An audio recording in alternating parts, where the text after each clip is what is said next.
सभी ग्रामवासियों को, सभी मोहल्ले वालों से मेरा विनम्र निवेदन है, भैया जागकर सोते रहना, क्योंकि हमारे उत्तर प्रदेश जैसे विशाल और घनी आबादी वाले राज्य में जहां हर शहर, कस्बा और गांव का अपना एक अलग रंग और रफ्तार है, वहीं अब एक नई किस्म की चोरियों ने न केवल पुलिस बल्कि आम जनता की भी नींदें उड़ा दी हैं। यह चोरियां कोई आम चोरी नहीं बल्कि तकनीक की उद्धान से जुड़ ही एक खतरनाक साजिश का हिस्सा है, जिसमें ड्रोन का इस्तेमाल कर चोरी की वारदातों को अंजाम दिया जा रहा है। दरअसल उत्तर प्रदेश के कई जिलों जैसे संभल, बरेली, मुरादाबाद, मेरठ और यहां तक कि लखनऊ तक में दर्जनों ऐसे मामले सामने आ चुके हैं जहां चोर गिरोह अब जमीन पर चलने वाले पारंपरिक तरीकों को छोड़कर आसमान की राह पकड़ चुके हैं और ड्रोन के जरिए लोगों के घरों की छतों से ऐसी की कॉपर पाइप, मोबाइल, नकदी, जेवरात और यहां तक कि दुकान के कैश बॉक्स तक को दिन दहाड़े उड़ाया जा रहा है। और चौंकाने वाली बात यह है कि ये ड्रोन साधारण कैमरा ड्रोन नहीं बल्कि हाईली मॉडिफाइड हाई पे लोड ड्रोन हैं, जिन्हें रिमोट कंट्रोल के अलावा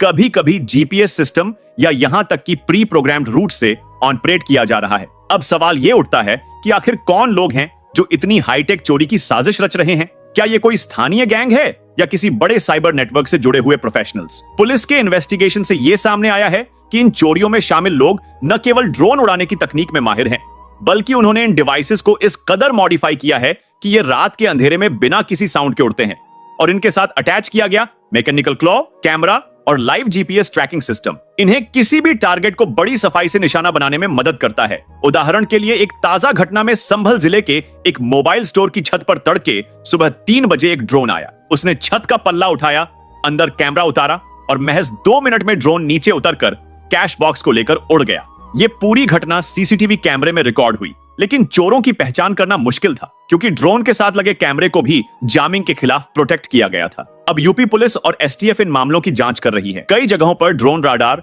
और आरएफ जामिंग डिवाइसेस भी लगाए गए हैं, लेकिन सवाल है कि जब टेक्नोलॉजी अपराधियों के हाथ में हो और कानून उससे एक कदम पीछे चल रहा हो, तब आम जनता कैसे सुरक्षित महसूस करेगी? यही वजह है कि सरकार अब ड्रोन पॉलिसी में बदलाव करने की तैयारी में है ताकि हर ड्रोन की लाइव लोकेशन, मालिक का नाम और इस्तेमाल का उद्देश्य एक केंद्रीय सर्वर से जुड़ा हो। लेकिन इसमें भी चुनौतियां कम नहीं हैं, क्योंकि कई ड्रोन बिना रजिस्ट्रेशन के ब्लैक मार्केट से खरीदे जा रहे हैं और ड्रोन के पुर्जे अलग अलग जगहों से इकट्ठा करके असेंबल किए जा रहे हैं, जिससे ट्रैकिंग मुश्किल हो जाती है। इन घटनाओं में सबसे बड़ा खतरा यह भी है कि अब चोर केवल चोरी तक सीमित नहीं है, बल्कि उन्होंने निगरानी के लिए ड्रोन का इस्तेमाल करना भी शुरू कर दिया है। यानी पहले वे ड्रोन से इलाके की रेकी करते हैं, लोगों के आने जाने का समय, सीसीटीवी कैमरों की लोकेशन और छत के रास्ते घर में एंट्री पॉइंट को स्कैन करते हैं और फिर ड्रोन के जरिए चोरी को अंजाम देते हैं। यानी पूरी तैयारी के साथ टेक्नोलॉजी का दुरुपयोग। कुछ मामलों में तो यह भी देखा गया है कि ड्रोन से चुराई गई चीजों को तुरंत 10 से 15 किलोमीटर दूर गिरा दिया जाता है,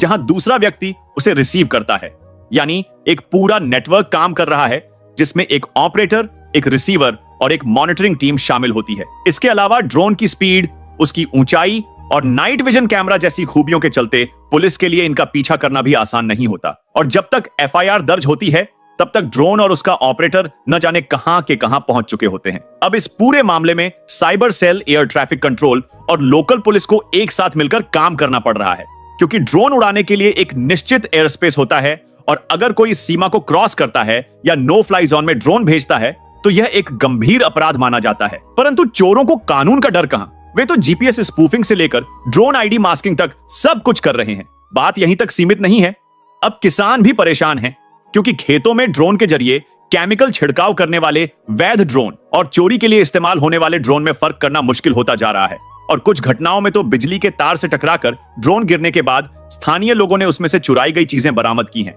जिससे साफ है कि इन ड्रोन चोरों की संख्या और नेटवर्क दोनों ही तेजी से बढ़ रहे हैं। यहां तक कि अब ऑनलाइन प्लेटफॉर्म्स पर ड्रोन चोरी गैंग शब्द भी सर्च किया जा रहा है और कुछ सोशल मीडिया प्रोफाइल्स पर ऐसे वीडियो वायरल हो रहे हैं जिनमें लोग ड्रोन से चोरी करते दिख रहे हैं, जिससे नई पीढ़ी के अपराधियों को एक नया इंस्पिरेशन मिल रहा है, जो कि एक खतरनाक संकेत है। इससे निपटने के लिए अब drone detection systems, anti drone gun और हाई फ्रीक्वेंसी जैमर जैसी टेक्नोलॉजी का इस्तेमाल जरूरी हो गया है और साथ ही आम जनता को भी जागरूक होना होगा कि अगर आसमान में कोई संदिग्ध ड्रोन दिखे या कोई ड्रोन आपके घर के पास ज्यादा समय तक मंडराए तो तुरंत पुलिस को सूचित करें। साथ ही अपने छतों और खुले स्थानों पर कीमती सामान न रखें। इसके अलावा दुकानों और घरों में ऊपर की ओर सीसीटीवी लगाना अब एक नई जरूरत बन गया है, ताकि ऊपर से आने वाले खतरे को रिकॉर्ड किया जा सके ड्रोन चोरी की घटनाएं यूपी तक ही सीमित नहीं हैं। ये अब मध्य प्रदेश, राजस्थान और हरियाणा में भी फैल रही हैं, जिससे साफ है कि यह समस्या आने वाले समय में और गंभीर होगी।